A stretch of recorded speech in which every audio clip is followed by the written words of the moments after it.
Eu estou envolvido na juventude da igreja há pelo menos uns 6 a 7 anos. E desde então eu acabo escutando volta e meia alguns problemas que os jovens ou adolescentes têm e a gente acaba aconselhando, acaba orando junto sobre isso. Mas o que mais me surpreende é que a grande parte deles não tem problemas com bebidas, com sites inapropriados.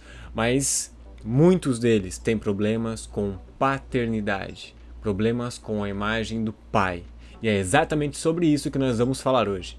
Hoje em dia, grande parte dos jovens que você sentar para conversar, se chegar na imagem de pai ou a área de paternidade, grande parte deles vai ter problemas com o pai. E isso principalmente nos meninos. Os garotos, a gente tem costume de não falar muito, não se abrir. Mas a questão é que a imagem paterna, ela dá falta ao longo da vida.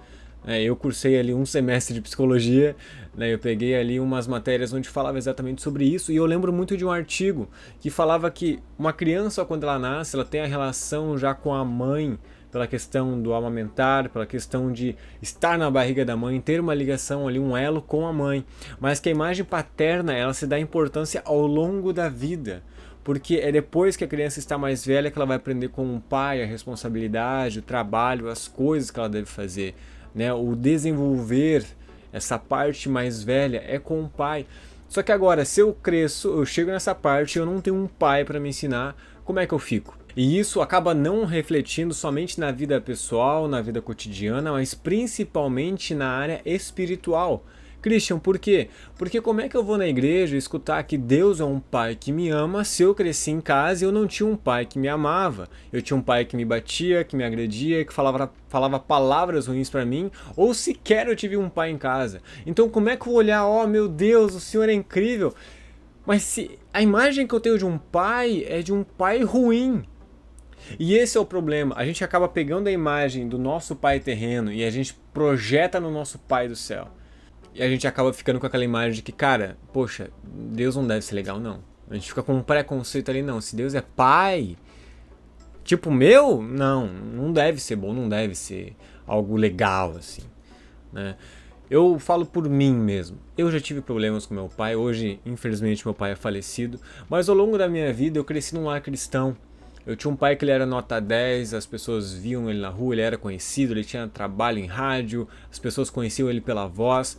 Só que às vezes meu pai chegava estressado em casa, graças a Deus ele nunca agrediu a minha mãe, nunca me agrediu, mas meu pai ele tinha uma coisa que eu considero talvez um pouco pior, que eram as palavras. Eu fui um menino criado desde pequeno na igreja, então eu não saía pra festa, eu não saía pra fazer folia, pra fazer coisas erradas. Mas eu tava em casa. Depois de mais velho que eu fui ganhar meu PlayStation 2, eu ficava aqui no meu quarto, eu ficava jogando quase o dia todo.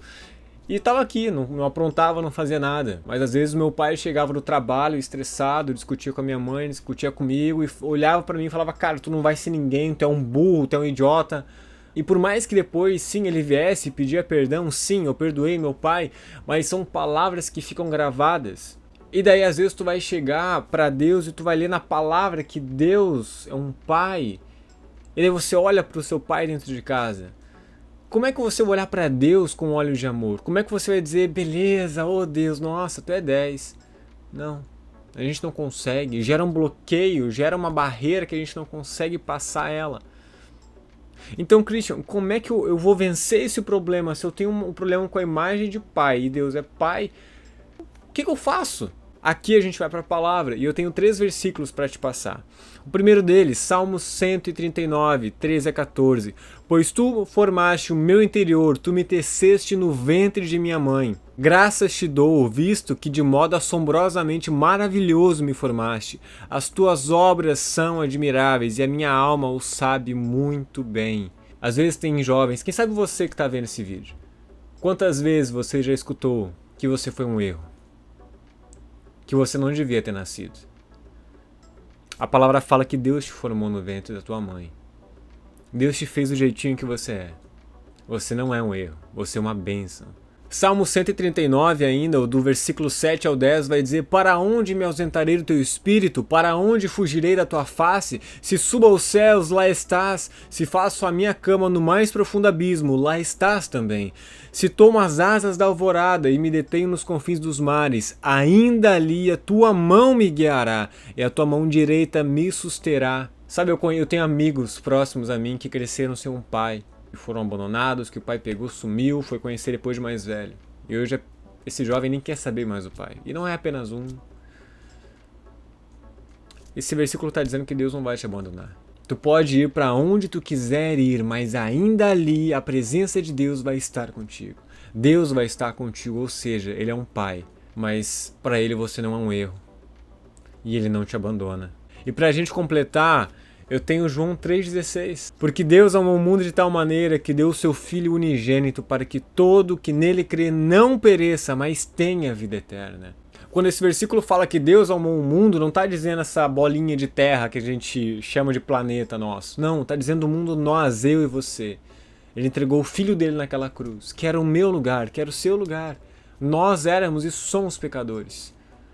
Mas pelo que Cristo fez na cruz, nós temos acesso ao Pai. E foi Deus que entregou o seu Filho, porque Ele nos ama. Talvez pode chegar uma dúvida na sua cabeça e você dizer, Christian, mas eu... Cara, tu não sabe a minha história, tu não sabe o que eu fiz, eu tenho um passado, eu não consigo, eu tô com as mãos sujas, eu tô impuro. Então eu vou citar para você Romanos 8, 38 a 39. Porque eu estou bem certo de que nem a morte, nem a vida, nem os anjos, nem os principados, nem as coisas do presente, nem do porvir, nem os poderes, nem a altura, nem a profundidade, nem qualquer outra criatura poderá nos separar do amor de Deus que está em Cristo Jesus, nosso Senhor. Nada pode te separar do amor de Deus. Sabe, essa semana eu estava pensando sobre palavras para trazer aqui e uma delas que estava batendo já no meu coração fazia um tempo era sobre paternidade. E como eu falei para você, eu também tive problemas com meu pai. Por mais que a gente perdoa, às vezes é um assunto delicado para falar. E eu estava um pouco relutante com Deus e eu estava refletindo sobre isso e começou a vir os versículos e eu falei, bom, Deus, não tem mais opção, eu vou ter que falar, é o assunto de agora. E quem sabe você está ouvindo esse vídeo, você clicou, você está até aqui agora. E eu digo para você, Deus te ama. Ele te ama muito, cara.